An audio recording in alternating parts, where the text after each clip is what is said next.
name is Anita Manuel, and I am the Associate Director for Career Education here at the Career Center. And it is my pleasure to be your facilitator for today's presentation on job and internship fair success. I'm joined by my colleagues. So Patrick Harris is here, and he's our employer engagement specialist, and he helps meet with the employers and understand what their recruiting needs are, and will provide some insight on the behind the scenes of how to best connect and prepare in meeting with employers. And then also Thuy Nguyen is joining me. She's also one of our career counselors here on the team. I like to have active participation. If there's questions that come up, please feel free to put them in the chat. And either Thuy or Patrick will just pause me and say, hey, we got some questions, and we'll go ahead and have a discussion. The goal for today is to make sure that you have the resources and the tips that you need to feel really confident in meeting with employers. Whether that's in person, we do have 2 fairs this semester that are in person, which is exciting, or virtually, and a good number of our fairs are still virtual as well. So with that, I'll make sure that Thuy put the link in the registration. Are we good to go? Yes, I did. I can resend the link again every 3 minutes. And we have some new people just coming in now. Sure. Okay, here we go. So let me just get through what we're going to review today, so you can have a sense of what our agenda is. And just so you know, this is a little bit of a longer workshop. Typically we do about an hour, but this might go up to an hour and 15 minutes because we have 2 different types of fairs that we want to make sure that you have the information for: in person versus virtual. The first thing that we're going to go over is how you actually find the listing of these fairs and how to register for them. So some fairs do require registration for attendance, so it's really important that you know how to register for the fairs. We're also going to talk about how you can best research the employers that are attending the fairs. Probably the best tip is to be prepared by researching ahead of time who's coming, what are they hiring for. So we'll talk about some of that. And then the third step is, once you know what you're looking for, how do you want to present yourself to employers? You know, what do you say? How do you start a conversation? If you're meeting in person, you know, what are some things to expect from an in-person fair? And then we'll talk about not only the attending the event, but then what do you do afterwards? How do you follow up, stay connected to ensure that you have the best experience possible? Okay, so first and foremost, finding the fairs online and how to register for them. So we have a good number of fairs that are coming up, and I just want to kind of give you an overview of each fair, where they're located, and then how you can find the registration for them. The fairs that are listed in the yellow color are actually in-person fairs. So the first one coming up is actually this week. I can't believe it. It's our part-time job fair. It will be in person. It's Wednesday, August 31st. And you don't have to necessarily register to attend for this event, but it does help if we have an idea of how many students might be coming. So when you go into Handshake, and I'll show you exactly what that looks like in Handshake, and you click on a fair, you can actually register for the fair, and that gives us an indication of who's interested in coming. The location for the part-time job fair is going to be in the Student Union Ballroom. Okay, so Student Union, 2nd floor. There are ballrooms A, B, and C, and we'll be in ballroom B. This event is open to all students, and also alumni members are welcome to come to this event. The second fair that we have is day 1. So we have 2 days of the business fair. Day 1 is going to be in person, and we call it business finance and logistics. So it's basically everything within the business realm. This will be Tuesday, September 13th. The location is in the Student Union. Again, it'll be in the ballroom, so 2nd floor. And this will be open to all current students and what we say non-STEM majors. So the computer science students, the engineering students, this fair is probably not of interest to you. You're going to want to go to the STEM related fair. This is for all of the other majors that are non-STEM. And then Patrick, is there registration required for this in-person one? For day 1? Day 1, yeah. No, same as the part-time job fair, registration isn't required, but when you come to the event in person, that's when you'll check in. Make sure you bring your student ID, and we'll make sure you're checked in. Great. We'll talk about check-in too. Day 2 of the fair, the business, finance, and logistics fair, is going to be virtual.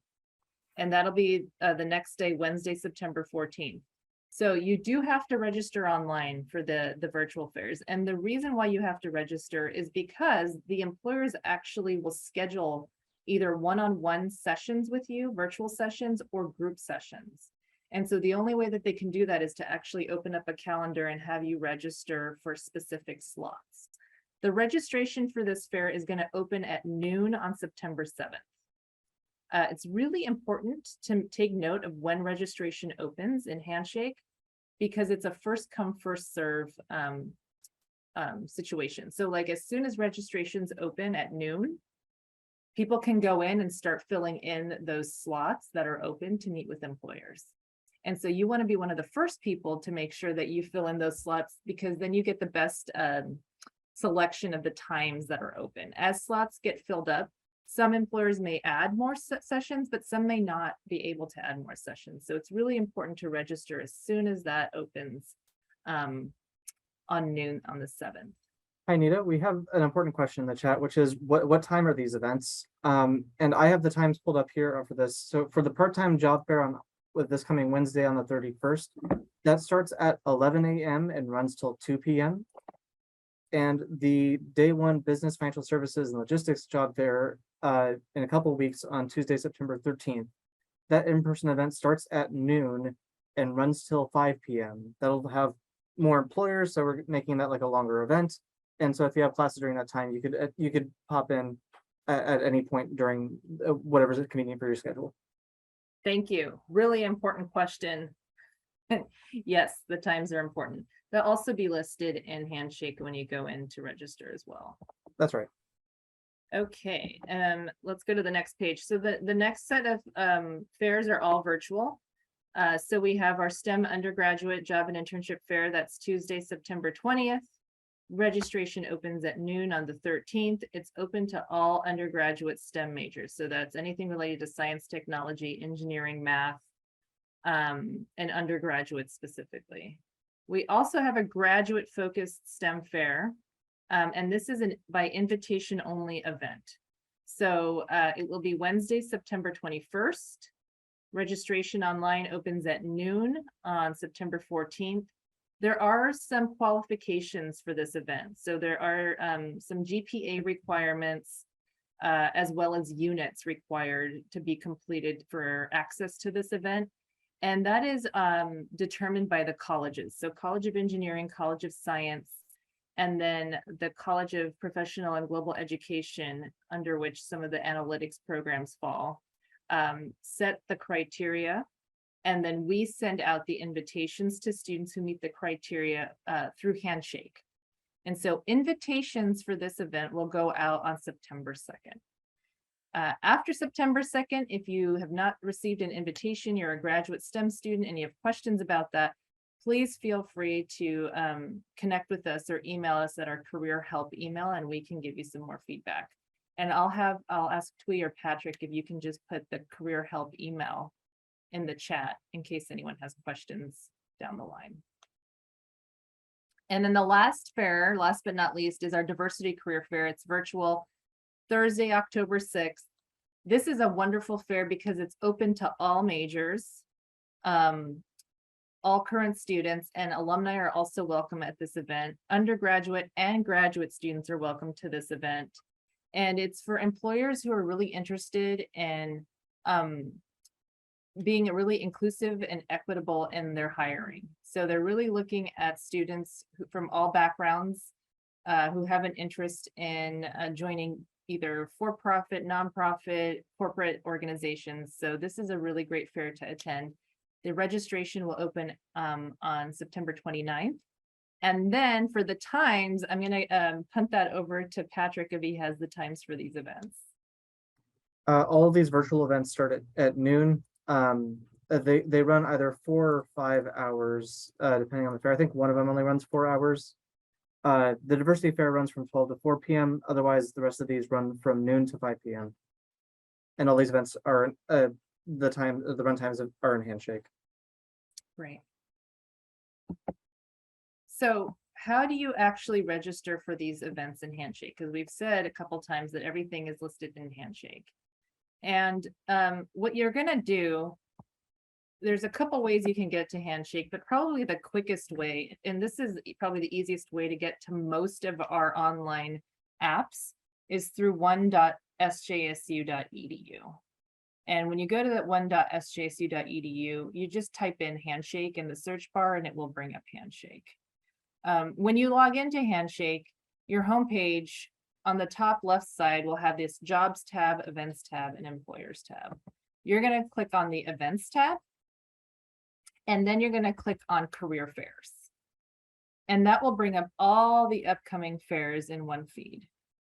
And then you can go ahead and select the career fair that you're interested in, and you'll hit register. Okay, so let's say it's the STEM grad fair. I click on that.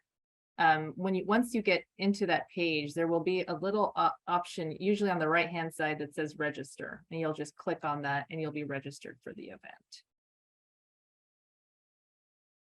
When you log into Handshake for the first time and you're trying to schedule a one-on-one or group session with an employer for the fair, you may be prompted to change your profile visibility, and it will look like this. This change your profile visibility box might pop up.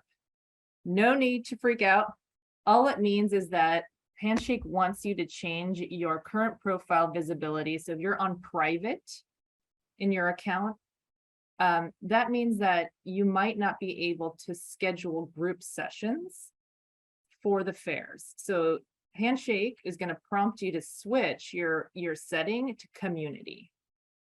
Once you switch it to community, you'll be able to register for group sessions.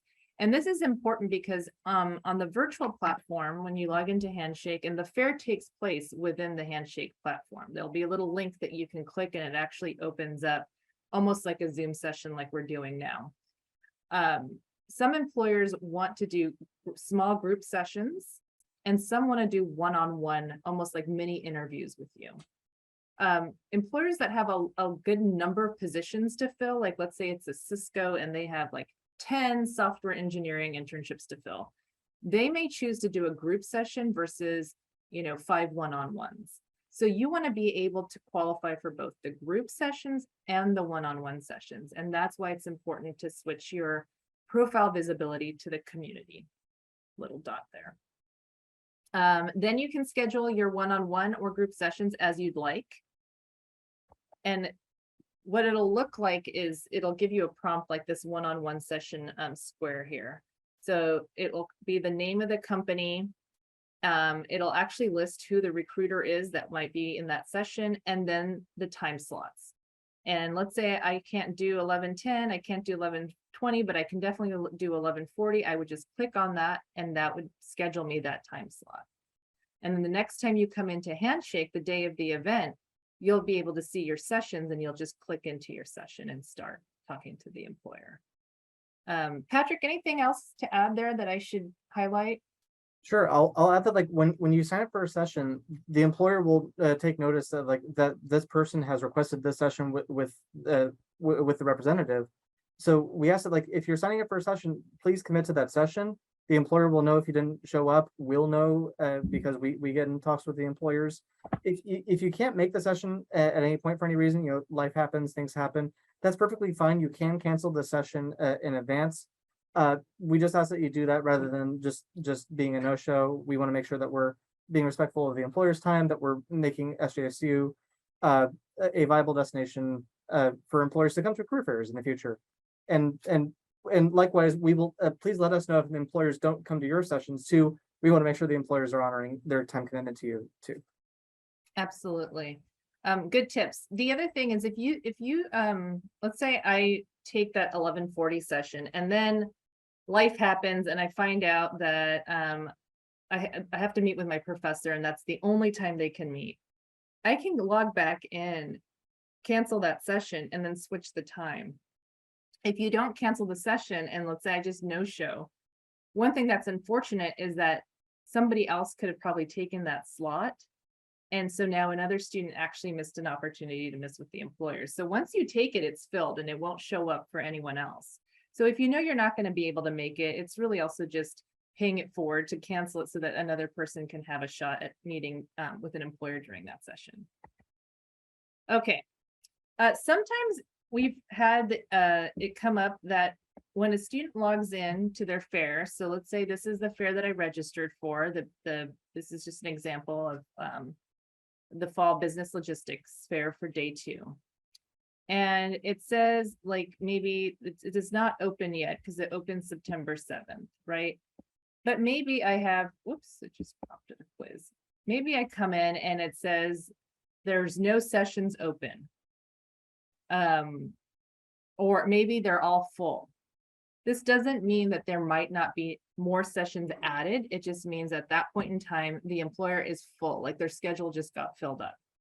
If that happens, do not panic because there are some ways to work around this. I already talked about being the first person to register as soon as these things open at noon, right? But also be sure to come back and check the page, the event page, because employers, when they're full, Patrick and the team will ping the employer and say, guess what? You have no more sessions. You're full. Can you add more? And then usually the recruiters are like, absolutely, let's add some more. And then the next day there'll be fresh sessions. So be sure to check back in on this page because they'll add them. If the employer has no openings, the other thing you want to do is if you click on their logo, and this one just happens to be MA Labs, and you click on that, you can actually, it'll take you to their own page in Handshake. I would encourage you to apply to any positions open that they have posted at this time, because it's very highly likely that those positions are what they're recruiting for at this fair. And even if you don't have a session yet, they're going to probably ask you to apply through their online positions anyway. So it's really good for you to start applying to those positions, even if they don't have a session open yet. And then there's an option to follow the company.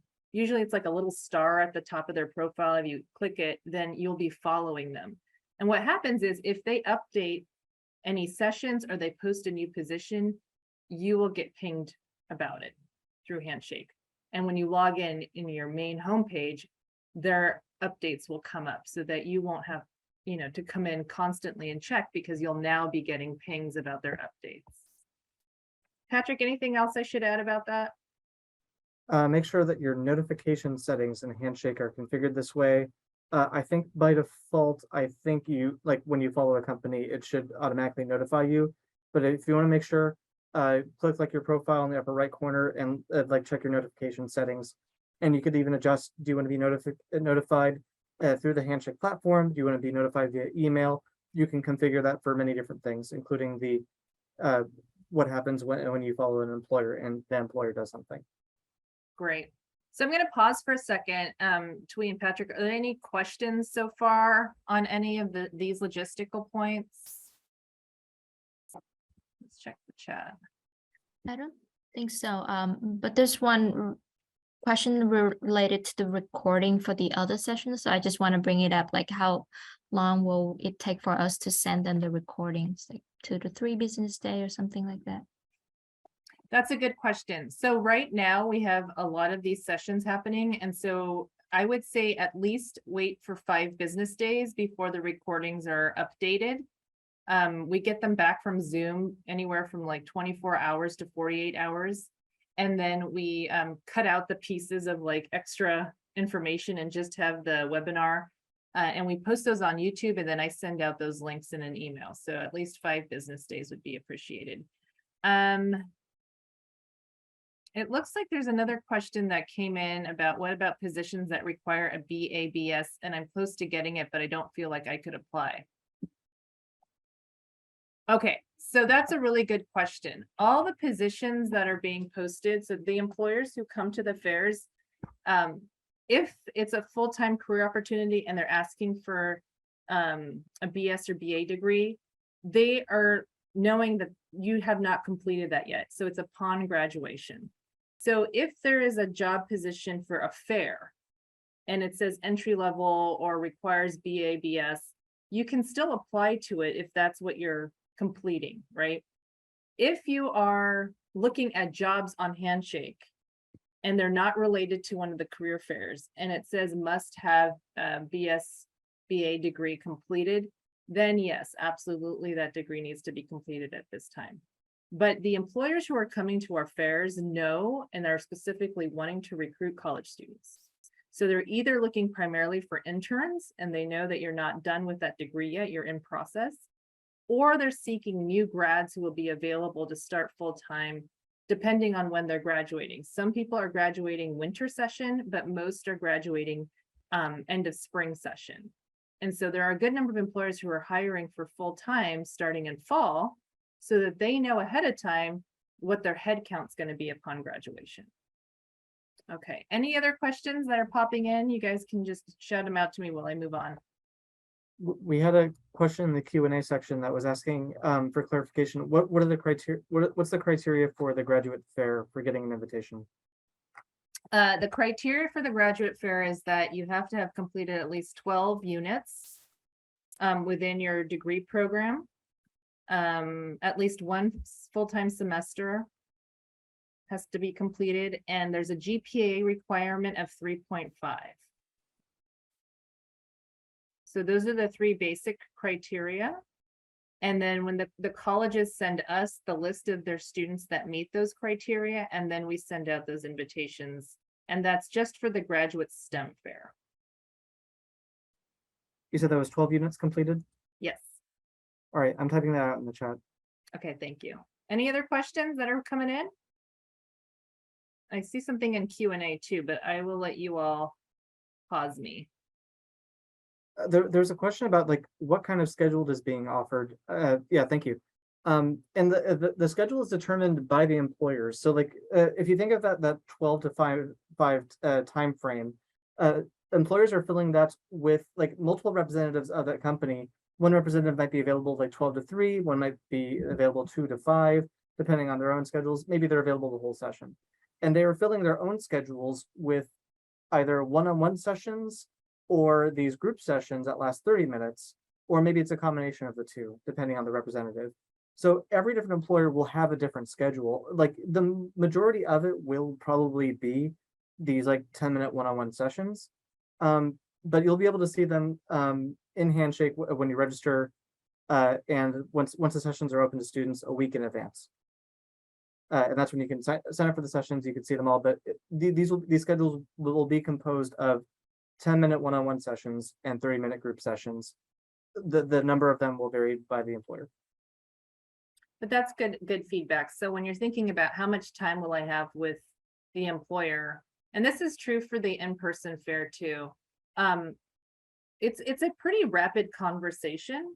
And so it's about 10 minutes for a one-on-one session, and it's just enough for the recruiter to get a good sense of what you're studying, who you are, and why you might be interested in their company or a specific position within their company. And that's what the next piece is how do you research ahead of time so that you know exactly how to tailor what we call your professional pitch or your conversation starter, because you do have a short amount of time to really kind of have that conversation and get them interested. And the whole point is to have them want to ask more about either having you submit your resume for a position or actually collecting your resume or asking you to apply to a specific position. Rarely do you get, it's not necessarily an interview on site where they're going to offer you the position during the fair. It's typically like kind of just to get to know you enough that you have the right skill sets and interest in the role, and if they'd like to invite you for a formal interview. So key questions that you want to start thinking about when you're looking at the employers who are coming, and this is really important in also preparing for future interviews. First, you want to know, what are they hiring for?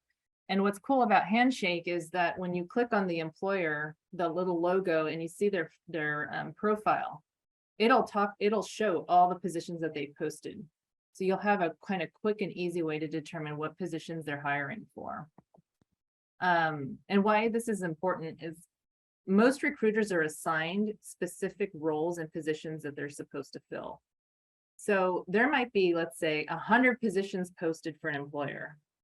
But for this particular fair, they may be recruiting for just like a select few positions. So when they ask, so which position might you be interested in? They're going to expect that you're going to be able to say like, well, I noticed that you posted for a tax intern. I would love to learn more about that because I'm currently majoring in accounting. Or I was really interested in the full-time position that you had listed for sales and outreach. Really helps narrow down for the employer which of the positions that they have open that you're really a good fit for. Then you want to think about the key skills and qualifications that they're asking for in a job description. So really reading the job descriptions ahead of time, really helpful. You can quickly highlight, you know, of all these skills that they're looking for, I have at least these 4, these 5, which I'm going to talk about when I meet with them one-on-one. Also, you should have a good idea of what the company is best known for. Have they been in the news lately? Are they well known for certain projects or awards? This makes, you know, good information for you if you really have an interest in the same types of things that this employer is known for. But also, it's really impressive if you talk to an employer and say, hey, I recently noticed that you had acquired another company. It was really exciting to hear about the growth that your company is going on. I recently noticed that you got an award for, you know, #1 company of employees who are happy at NetApp or something like that. Because most candidates don't mention that. And so it really helps you stand out from the pack. It's important to get an understanding of what the culture of the company is like, more so for you, to understand if this is a good fit for who you are as a person and what your values are and what you expect out of an organization. And it also is something that you can have a discussion about if an employer like asks you, so what do you know about our company? And you can talk about, well, I really appreciate, you know, when I was doing some research on the culture that you generate as far as being really inclusive and that, you know, anyone can have access to the CEO and like weekly conversations. So those types of things really show that you're interested and passionate. And then what's really helpful for you as the candidate is who works at this company that is an alum or that studied the same thing I did. So which alumni are working at these companies? And then, you know, most common, what's the mission and vision of this company? What are they all about? Do I have an idea of what this is? So these are really good things to start thinking about when you're researching. Okay, so where do you go for this information? We're going to talk about 2 main resources. One is going to be Handshake, and one is going to be LinkedIn. So we're going to start with LinkedIn. And hopefully all of you are familiar with LinkedIn. We do a whole other LinkedIn workshop, but we're not going to get into a LinkedIn in depth right now. But LinkedIn is a great resource for researching, especially connecting with alumni. So you're going to go to linkedin.com. You're going to log in. If you've never logged into LinkedIn before, not a problem. You can create an account for free. You don't have to pay for premium or anything. Really just use the free version of LinkedIn. Even if you don't have a chance to complete a full profile, just put some basic information for now, because you're really just using this as a research tool. After you log in, you're going to go to their search bar and you're going to type the company name, the company of interest that you're researching. And then you're going to select that company as they pop up. And they actually have a profile page, right? So this is what the profile page for Google looks like on LinkedIn. And what's cool about it is you can actually follow them. And so once you start following them, you'll get news updates in your LinkedIn feed. The other reason I want you to start following these companies is because recruiters who are searching for talent on LinkedIn, and they're constantly scouring LinkedIn, right, for talent by keywords. There is an algorithm in which the recruiters and hiring managers can actually prioritize their search for people who follow their company. So if you want to be found more easily by certain companies that you're excited about, one simple thing you can start doing to be easily found is to follow them on LinkedIn. Because most of those recruiters are like, I want to hire someone who actually cares about my company. So who are the people that are actually following me? I'd like to start reviewing them first. The second thing is there's other tabs at the bottom there next to the homepage that really give you some good insider information where you don't have to search very far. So like jobs, and then people. The people piece is really interesting because it'll feature the different people that work there. Life is about the culture, and they have some videos and things in there. So those are things that are really helpful just for basic research. The other area is to look at professional associations that might be listed on LinkedIn. Okay. And if you don't know the professional association that might be associated with the field you want to get into, you could literally just Google professional association plus the job title or the role that you want, and it'll bring up all the professional associations that might exist for that type of field. Again, going back to the LinkedIn search bar, you type in the name of the professional association, it comes up, and then you can click on that, and they actually will either have a company page or a group page that you can follow. You can also join these groups, and what's helpful about this is they also post jobs in these feeds just for group members. They also post industry trends and things that are related to that marketplace. So if you want to know, like, well, which company has won awards, or who's a featured employer, or is there a theme that everyone's talking about in this field, following some of these professional associations will give you some of that information really quickly. And then last but not least, you can use LinkedIn for alumni searching.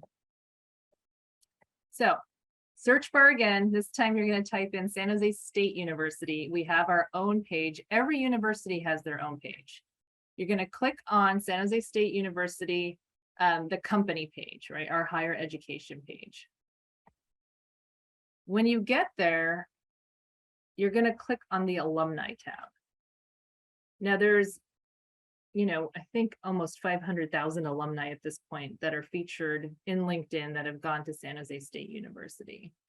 And what's cool is you can actually see their profiles and get an understanding of where they work and then how they got there. Even if you never connect with them at all, you can kind of just view people's profiles. If you go to search by alumni, you can actually just type in a keyword, or you can search by these subcategories of where they worked or what they studied.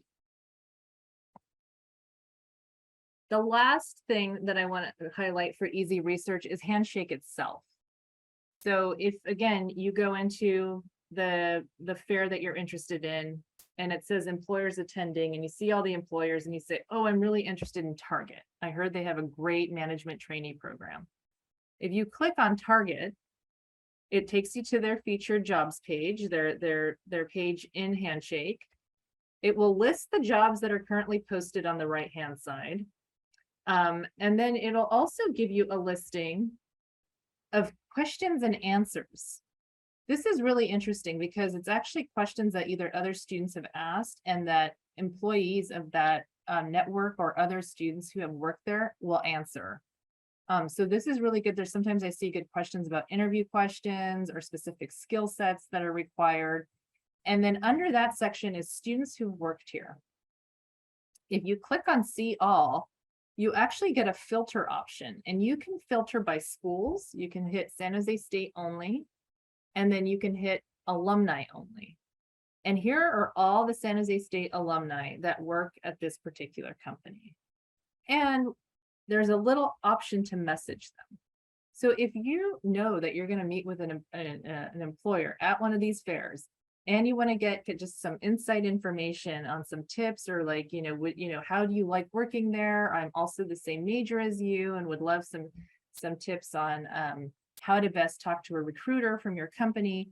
You could actually ask that of a fellow student alumni here on the message opt. So 3 different ways to research, all really helpful, but they do take some time, right? So the researching is probably the biggest part of what you're going to have to do to prepare for the fair. I'm going to pause and see if there were any questions that came in that you all think I need to address. Let's see, we got some good questions here. One question came from a student that was like wanting to know, okay, I don't qualify for the grad fair yet because I'm still a first a new graduate student, are there things that a new graduate student can do to prepare for the grad fair in the future, or what could they do in their first semester just overall? Great question. I actually think this research that we just talked about, this is a great thing to do right now. So if you're a first semester grad student, I would ask you, okay, do you have like a top 10 list of companies that you would want to work for? If you don't have a top 10 list, this is the time to figure out who your top 10 list is. I would actually go into Handshake and I would search for internships by whatever discipline you're in. Like, let's say it's software engineering internships. Because even if you don't qualify right now, you can look at all the positions that are posted and the job descriptions. And I would take careful note of either the employers that sound really interesting to you, because that's going to be your target employer list, and the skills and qualifications that they're asking for. And I would ensure that that first semester that you either try to take courses that prepare you for those skill sets, or that you join professional associations or student associations that are related to that field. Because one of the first things that employers look for on resumes after they look at the courses that you've taken is what you've done as a co-curricular activity, and if you are participating in any leadership activities, any clubs, any student organizations, but also professional associations. And then, do you know anything about that organization? Are you following them on LinkedIn? Are you going to any information sessions? So while we have these job fairs, and Patrick can attest to this because he schedules all of these things, we have a good number of information sessions where employers can either come to campus in person or virtually and talk about their organizations. And so anyone can attend those information sessions. There's not necessarily always a limit to, like, there's not usually a GPA requirement or anything for information sessions. So I'd start attending those events as well. Yep, there's events that are hosted by us in coordination with employers. Some employers will host their own events. All these different types of events will be posted in Handshake. And yeah. Okay. Moving along. So now you have an idea of who's coming to the fair. You know who you might want to go after. You have like your top 5 list. Now it's time to figure out, like, what on earth am I going to say to these people? I have 10 minutes to say something that will entice them to want to get to know me more, invite me for an interview, etc. So you don't have to tell your entire life story when you're introducing yourself to an employer, whether it's virtually, like the way we're working together now, or if it's in person. But there are some really important components to your story that every employer wants to know. And so this is what they are here. 1, what are you studying, right? What is your major?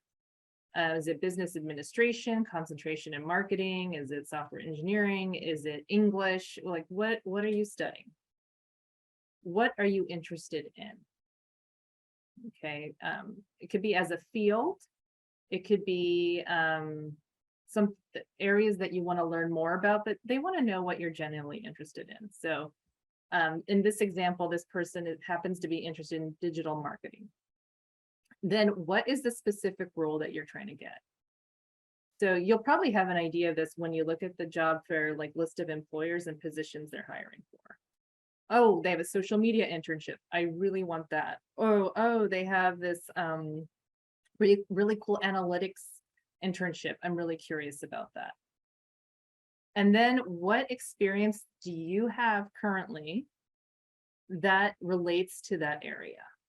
It could be the classes that you're taking. It could be a class project that you're working on that might be related. So for this person, if they want to do social media, maybe they're actually doing a social media related project in their class. Maybe they are part of a student org. This person is a member of the marketing club, and they happen to organize social media campaigns for their club. Okay, so but what are, 2 or 3 things that you currently do, are studying, are participating in that might relate to this area? And then what's your own mission and values, right? What's important to you? And this might take some time to think about. This person loves figuring out ways to connect people, either using or through interesting technologies. The employers I'm interested in value innovation and positive customer experiences. And this is important because it helps connect you to the organization. So let's say I'm a hiring manager and I've met with 3 people who all have the same GPA. They're all the same major. They're all super excited about marketing, and they actually all have some sort of experience in social media. How am I going to choose between these 3 awesome candidates? Well, 2 of them kind of just talked about really wanting to do marketing and they really need an internship. But one of them actually talked about why marketing is so exciting to them and how they really love connecting people, and why our organization and our mission and values talks about wanting to connect people to make, better lives or something like that. That really resonates with me. So that person seems to be in line with our mission and values. So I think I'm going to make the first offer for an interview for them. Right. So that's where like it can help you stand out from the rest of the pack, is if you really have a good idea of what motivates you and why you want to pursue something. Like, so if you love technology, why technology? If it's software engineering, why software engineering? Like, what is it that makes you excited about that particular field or class? Those things are really important to share with an employer as well. Okay, so those are the main topics. Now, what does this actually look like? Okay, so we're going to look at an example here. So if you're the student, this is Andrew. He says, "Hi, I'm Andrew. It's nice to meet you. I happen to be an economics major, and I'm really interested in using data analytics and applying it to marketing." Okay. Now, at this point, realistically, the recruiter's probably going to say, "Hey, Andrew, nice to meet you. I'm so-and-so." But let's say they just stare at you. Then that means you need to keep talking. So how have you done this, right? So in the classroom, I've been working with data ranging from heart rates all the way to median household value. I've crunched and cleaned data, which allow me to also make predictions based off of those results. Highlighting right away their major and the skills that they want to use, and also how they've used those skills. And the recruiter might say in response, "Hey, Andrew, it's nice to meet you too. Sounds like you've developed some great analytical skills in your class projects. Can you tell me more about how you approach predictive analysis?" So you just want to give the employer enough so that they can ask you a follow-up question. So even if you didn't even make it as far as that, you just said, "Hi, I'm Andrew. It's nice to meet you. I'm an econ major and really interested in data analytics and applying it to marketing. I noticed that you had a marketing internship. Can you tell me more?" That would be a great conversation starter right there, because it gives the recruiter enough to be like, "Oh yeah, let me tell you more about that." And then they might ask you like, "Do you have a resume, or did you submit your resume? Tell me more about how you've used data analytics in class." If you can get this far, that's really impressive, but don't feel bad if you do just that, because it's enough to start the conversation. This works both in the virtual world and also in person. Okay. Now, let's say the conversation continues. This is just an example of some other things that you can talk about. Oh, sure, I'd be happy to talk more about some of my experience. So I have a lot of experience in the classroom, but I really want to look for an internship this summer to get more hands-on experience in a professional setting. I know Amazon does a lot of data analytics and applying it to marketing to optimize the online user experience. So I was wondering if you could tell me more about your internship program. And then the recruiter is then prompted again to respond to that. Wow, he actually knows that he wants an internship this summer. He actually knows how we use analytics and how user experience is really important to us. And then the recruiter will say, "Yeah, great experience. Definitely recruiting for interns with analytical skills. I see you uploaded your resume on Handshake. Tell me more about your projects." So that's really probably the extent of the conversation. And then if I were the student, I'd say, "It was so great to chat with you today. Please let me know if there's anything else I could provide for you beyond my resume. And also, what would be the next steps in this process?" So that you can actually prompt the recruiter to tell you like, "Oh, I'll be in touch," or "I might be emailing." You could also say, "Is there a way for me to keep in touch with you? May I reach out to you via LinkedIn?" Which is a good way to ensure that you can follow up with them. I'm going to pause for a second. Are there any new questions that have come in? I think this is a really good one regarding how to find the professional organizations. to join. I put in a link, but also if you have any help, because I know that links would generate like 100 options for them. So any way to go around how to find one for them. Yeah, for the person who asked, if you're comfortable, what type of work are you interested in, or what's your major? I think the student said computer science, computer engineering. Okay, so there's a ton. So if you even went to Google right now, and in the search bar put computer engineering, the plus sign, and professional associations, and you hit return, you're gonna get a full load of professional associations. The other way to look at it is to go through the student organization list, because College of Engineering has a lot of student org like associations that are connected to professional associations. So Twee, I don't know if you can put in the link the student org, the RSO list. Yes, yeah, I can do Okay. that. The other thing is, if you go to LinkedIn and let's say you type in computer engineering groups, you can do a search for groups, and there'll be a ton of groups that pop up as well. And then last but not least, and definitely not least, this is a great question to ask your professors. So I would go to my professor, and if you can go to office hours, this is huge. Now, I know a lot of professors that I talk to are always frustrated because they have office hours posted and no one comes. And they're like, I don't understand why no one's coming to my office hours. This is a great question for you to like prompt you to go to office hours. You can introduce yourself, say, I've really enjoyed lectures and classes thus far. I'm preparing to look for internships, and I would love your advice and feedback on any professional associations that you're connected with that you think would be good for a student like myself to look into and really have a better understanding of the field. One, you now have an ally through your professor. You found an easy way to connect, and they're going to tell you the top professional associations within the field.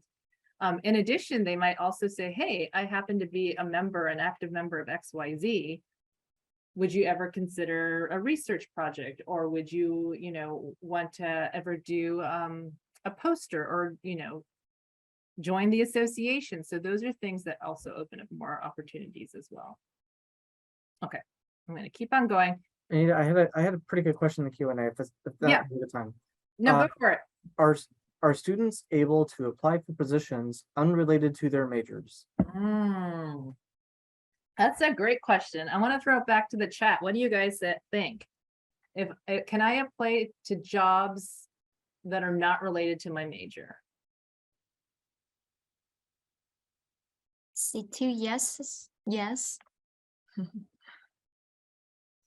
So I'm going to go out on a limb and say it depends. So typically, yes. Major doesn't always equal career, that's for sure. It's dependent on what is in the job description. So I'll give you a good example. Let's say it is a position related to, let's take marketing, right? You don't necessarily have to be a business major to do marketing. I know a lot of psych majors who are in marketing. I know English majors that are in marketing. There's typically not a major requirement, but the requirement is more along the lines of specific skills. So as you read that job description, if you feel you have those skills, go for it, right? If you have an interest in that field, go for it. Now, if the requirement states that you have to like have a specific major, and I'm thinking of something like, okay, let's say tax. You want to do a tax internship or an audit internship. There's usually a requirement that you have to be studying tax or audit, and there's usually a GPA requirement for some of those. In that case, if I was an English major, even though I might have, let's say I have an interest in business, I probably would not apply for that tax or audit because I wouldn't qualify.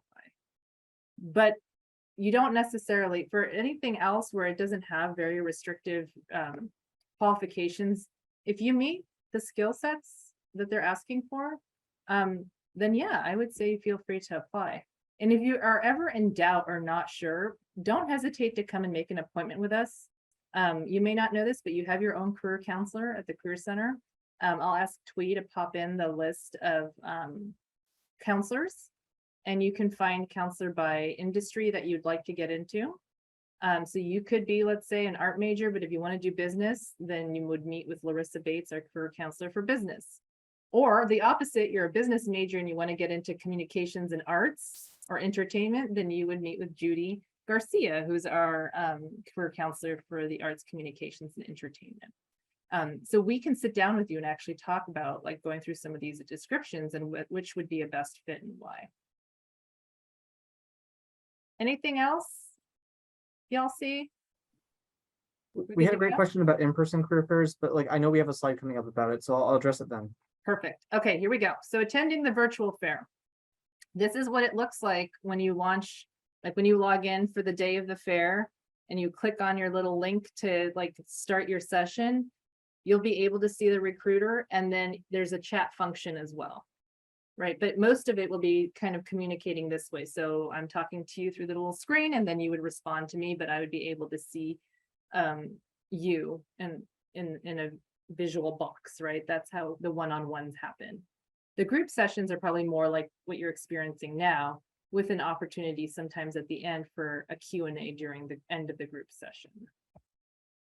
If you are in the virtual environment, just keep in mind some of these tips, like you have set up your virtual studio or at least have a background. Like, you know, you can download any of those Zoom backgrounds now. Like you could basically have a pretend desk, office space, whatever you need, but make sure you have a professional background.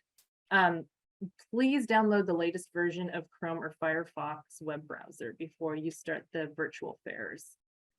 For whatever reason, when Handshake fairs, when we launch them, sometimes there's been glitches where students can't quite launch a session or something happens that's kind of, you know, glitchy with the system. And then the quickest solve ends up like just download the most updated version of Chrome or Firefox. And then you relaunch your Handshake login and it seems to be fine. So that for whatever reason, that's one thing that you want to do beforehand. So dress and groom professionally. First impressions still count. When I'm meeting you for the first time, whether it's virtually or in person, I am assessing, you know, do you seem friendly? Are you excited? Are you smiling? Are you making eye contact? Eye contact virtually is hard. It means like looking directly in the camera. But, you know, as long as even if you look down at your notes and look back up again, those are things that are really show professionalism and tend to have people feel more connected to you, right? We'll talk a little bit about dress, but you know, if you're on Zoom, obviously from the waist up. So if you're wearing your PJ bottoms and slippers, but you have like a nice top or a blouse or button-up shirt, then you should be fine as long as you don't stand up, right? So just keep in mind, you know, having some, you know, presentable professional dress does help. It also helps you feel more confident as well when you're meeting with employers. Prepare and practice common interview questions. So I think if you prepare that pitch that we kind of, that example we went through, you'll have enough to say, but we also have a guide on common interview questions if you just want to get a sense for maybe some other questions that might come up. So I'll ask Twee if she can pop the interview guide link in the chat as well. I would also just look at and ask the employer or recruiter, like, do you mind if I take notes during our session? They're going to most likely say yes. I've never heard of an employer that said no. But then as you take notes, just be sure, like, you know, what you remember from the conversation. Was there a key skill or experience that the employer talked about? Because when you send your follow-up thank yous or outreach, you can then kind of cite that particular example to help the employer remember you. Some examples of what professional appearance could look like. The first image on the left, I would say that's professional dress. Looks good, but she has like a blazer on. Anything where you're wearing a blazer is considered, you know, professional dress. Business casual works for fairs. So business casual is more like slacks or a nice skirt, and then a button-up shirt or a blouse, right? And then you could also, if you want to do khakis, those work as well. But that's helpful. Jeans, I mean, a clean pair of jeans with a crisp shirt, that counts as business casual, that works. Especially if you're meeting employers in person at the fair, they know that you're going in between classes and stuff, so they're not expecting that you're coming in a full suit. Although when you do, like students who have come in like suits and super sharp, like they stand out. Like I always hear employers like, oh my gosh, the person in the suit. So like if you really want to like stand out from the crowd and you're a sharp dresser, like in-person fairs are the place to do that. What I would totally recommend against, and I've seen not go well for students, is like if you show up in your sweats, PJs, flip-flops, employers notice that right away, for especially in person. And it makes them feel like you're not taking it seriously, right? Like maybe you just happened to walk by and you didn't think you were going to go to a fair that day. So those things I would manage, but for the most part, business casual is good. Any questions on dress? All right, we'll keep going. Now, if you're in your virtual session and something happens, like some technology thing happens, we are all online, the Career Center staff, and you can message us through our live chat to tell us if something has gone astray, like my computer froze in my session, help, or my employer that I had a meeting with didn't show up. What do I do? So if you go to our website, which is just sjsu.edu/Career Center, and I will ask the team to put that in the chat. On our homepage, there's this little live chat feature. You can see it in a little yellow box. It's like a little chat box with the 3 dots. You just click on that and then you can let us know like what the issue is, and we will try to respond as soon as possible. Definitely log in 15 minutes before your chat, just to check if your equipment's working, that your camera is registering, all of that. As usual, we've all learned the mute button. Just be aware if you're on mute or not. If your employer does not use their camera and it's just they're not have their camera on, it's just the audio, it's still really important that you keep your camera on if you're comfortable. Because then that way they're able to kind of see who you are and that you're articulate and that you can make eye contact even though they're not there.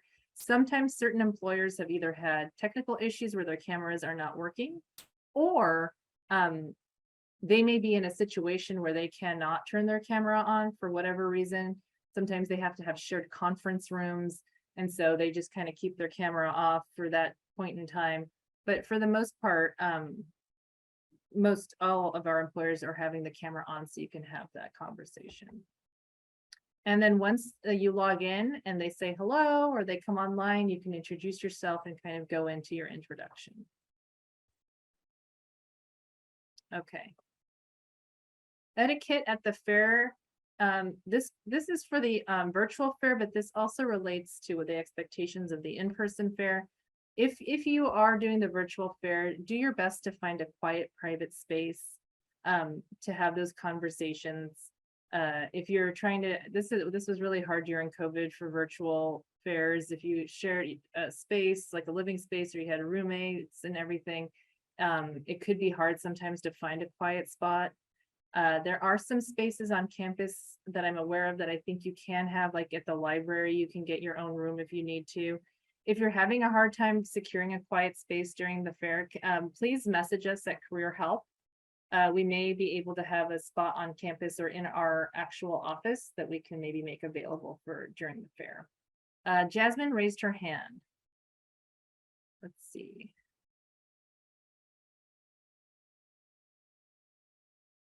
Jasmine, do you mind putting your question in the Q&A so that we can answer it? And let me know on the back end, Patrick or Twee, if you get Jasmine's question. We expect everyone to be respectful, right? Use polite language, maintain a pleasant and calm behavior and manner. We do have a student code of conduct, which basically means that we expect students to be respectful, and we also expect our employers to be respectful. So if you get any feedback or you have a situation in which you're not feeling like the employer is being supportive or there's an issue, we also want to hear about that as well. So please message that to us as soon as possible. And then as Patrick alluded to earlier, if you cannot make your appointment time, that's fine. Just please go in the system and cancel it so someone else can access that session. A few tips for attending the in-person fair. Now the in-person fair, we could have up to like 50, 60 employers in the ballroom at a time and several hundred students coming through. So it can get quite crowded and there are lines to meet with employers. So my tip is to always research ahead of time the employers that are attending and pick your top 10 employers. I can guarantee you, you're not going to see every single employer at the fair, right? So top 10 employers. And then if you're feeling nervous at all, especially like we haven't done an in-person event in a few years, so I think all of us are going to be a little bit rusty. Go start and talk to an employer that's not on your top 10 list. Like someone that, you know, I'm not interested in this particular employer. They have a really short line, but I just have some nerves and I need to practice just my pitch or like introducing myself. So I'm going to start there. 2 reasons. One, it'll help you feel kind of more confident and you'll get a little practice before you go to the employers that you're really excited about. And 2, you never know. We've had students who are like, oh, I was never really interested in working at XYZ company. And then as they started talking to the employer, they're like, oh, wow, the product that they make or the internship that they have actually sounds really interesting and ends up becoming a good opportunity. So you just never know. First impressions count. So again, the business casual dress, we encourage, bring your tower card, absolutely bring your tower card, because that's the only way you can get into the fair. So our fairs are for SJSU students, right? So other students who might come, and we do get students from other colleges, universities that hear about the fairs and try to come. We want this to only be for you, the students that are attending SJSU and alumni in some events. And the only way to know that is if we can scan your tower card. So make sure you bring your tower card. Leave your bulky items at home. We don't have any storage areas in the student union. And even if you try to leave it at our check-in desk, we're not responsible for items because we're just so busy talking to people that we're not actually tracking people's items, backpacks, scooters, things like that. So please, if you can leave it in your car or dorm, that would be great. Be patient and courteous. We're doing our best to check people in as fast as possible, but also expect some lines. There are going to be some lines because there's probably several hundred students that are going to try to come to the fair, the in-person fair. Masks will be required. So you will have to wear a mask to enter the indoor fairs. If you forget a mask, we'll try to have a few, extras, but really, please bring your own mask. And then shaking hands is not going to be encouraged at this time. So health and safety for the event, there's still enough concern around COVID and some other contagious viruses that are going around that we'll also tell our employers that we've told students to not shake hands. So a nod, a smile, that goes a long way. Some people will sometimes do the like fist thing. If you're comfortable with that, you can do that. But you can also say, oh, we were told this is not a handshaking event, but it is really so very nice to meet you today. And that is fine. It's completely acceptable. Okay.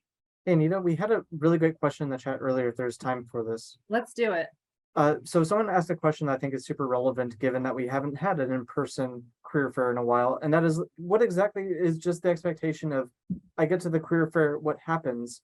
Is that right if I go through like the process of answering that question? Please do, go for it. Wonderful. So what you'll expect when you get to the student union is you will see a line. That will be the line for the check-in process for getting into the event. Please be patient with us. We're processing students as quickly as possible. Once you get to the front, have your ID ready to go. We'll scan your ID. We will probably have, I think we're doing the printed maps for these career fairs. You will, yeah. And so we'll have a map of like the layout of the room with different tables and labeling of where the different employers are. So you'll see in advance who the employers will be when you check Handshake, but now you'll have a map saying, here's where they are in the room physically, so you can look. And then we'll let you into the ballroom in the student union, which again, second floor. And you will see lines for some tables and shorter lines for other tables.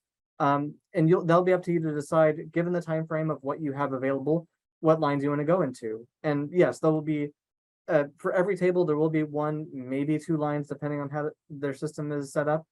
But we ask you to be patient. Some lines will, some employers are just popular and will have many students going to them. And like Anita was suggesting earlier, strategize for your time based on what time you have available and what your priorities are for the employers you're interested in seeing. Maybe if you want to do some practice, go talk to an employer with a shorter line, but then prioritize, given how long the line is and how much time you have, which employers you want to see first. And the event will go like that until it's over. That's right. And if at any point in time you get nervous, you don't know what to say, your line's too long and you have to go to class and you're like, oh, how am I going to get in front of this employer? We are the Career Center team. We're all going to be there and we'll be wearing our Career Center shirts. So you can come find myself, Patrick, someone and say, hey, this is my challenge right now. Or how do I get around this particular situation? Or I'm feeling really nervous, right? Can I practice my pitch with you? Absolutely. So we are there to help you through this whole process, right? So anything that might come up, grab one of us and we will, make some time to either practice with you, make a recommendation. If you can't meet with an employer because the line's too long, but this is what you're looking for, we might recommend another employer that has a similar type of opportunity. So there are different ways that we can help you navigate during the fair as well. Just a few things to take note of after the fair. So I know the fair is over, you're relieved, you met with a lot of people, but your job search piece is not quite done yet. And this is one of the most critical pieces, is following up. So when you meet with recruiters, especially in person, I would always ask, what's the next step in your process and how can I keep in touch with you? I used to tell students to ask for business cards, but fewer and fewer people are carrying business cards anymore. They're like, you can just hit me up on LinkedIn. So if you can get an email, that's fantastic. But otherwise, you're like, what's the best way to keep connected to you? I'd really love to continue this conversation that we've started today. And can I follow up with you on LinkedIn? And most of the time they will say yes. If you're still looking for positions, keep looking on Handshake as well. So what's interesting is after fairs, we also see kind of an uptake in postings because employers are in very, very active hiring mode. So if you didn't get to speak to that one employer that you were so excited about because their line was really long, do not give up. I would go in that night in Handshake, look at that employer and what they have posted and apply directly to those positions that are interesting to you, that you meet those requirements, because I can guarantee you they are going through all of those applications at that time. So that is something that I just really urge you to do, is don't be discouraged if you didn't get one-on-one time with a particular employer, because if you see they're posting on Handshake, absolutely apply. And then after you accept an offer, and this is a little bit down the line, so you go to the interview process and let's say there's an offer, you want to stop interviewing with other organizations. And we can talk a little bit more about the ethics of this, but sometimes students get a little bit nervous about not getting an offer right away, or if they get an offer, maybe wanting to continue interviewing to see if they can get a better offer. And while I understand some of those pieces, the minute you accept an offer, you're basically getting into contract or saying with the employer, you can plan on me as being part of your head count.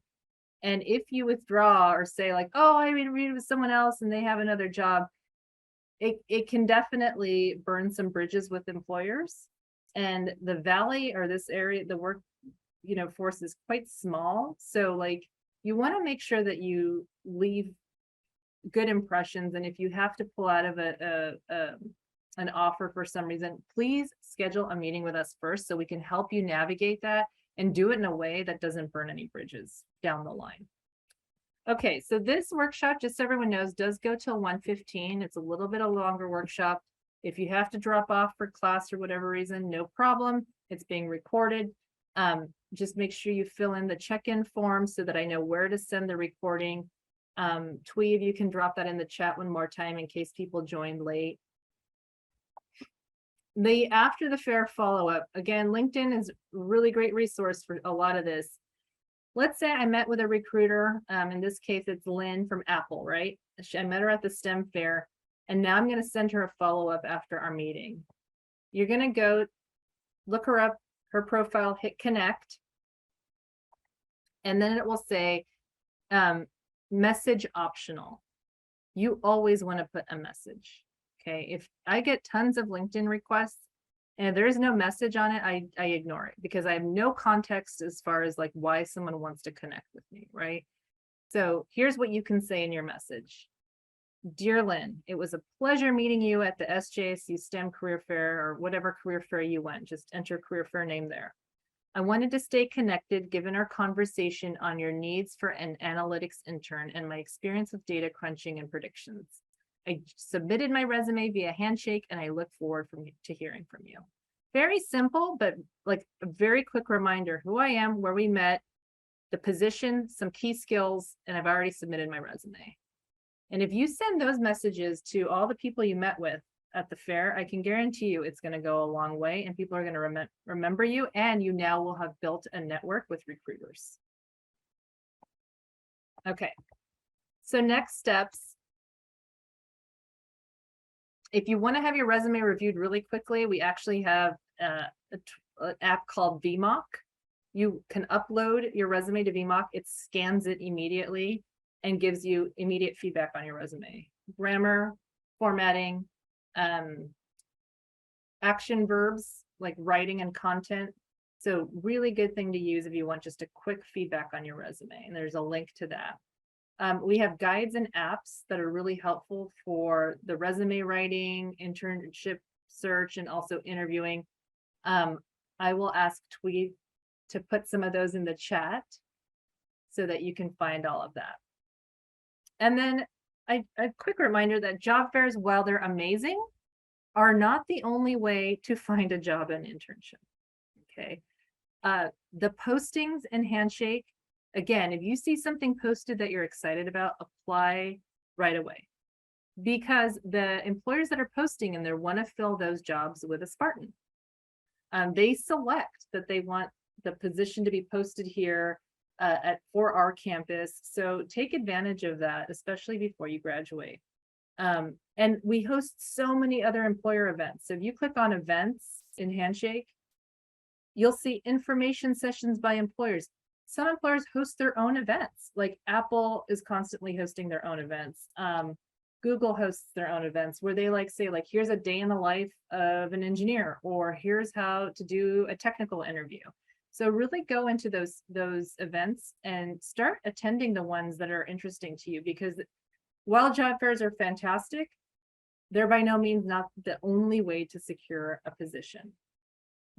Okay. And then if you get stuck along the way, please don't hesitate to reach out to us. Again, you have your own career counselor who can meet and talk about your own unique needs and concerns. You can make appointments with us through Spartan Connect, which is the same system that you use to make academic advising appointments. And I think that brings us to the end here. So if there's any additional questions, please feel free to ask them now, and I will try to go through that. If you would be so kind as to fill out our survey, there's a QR code, but also a link to it.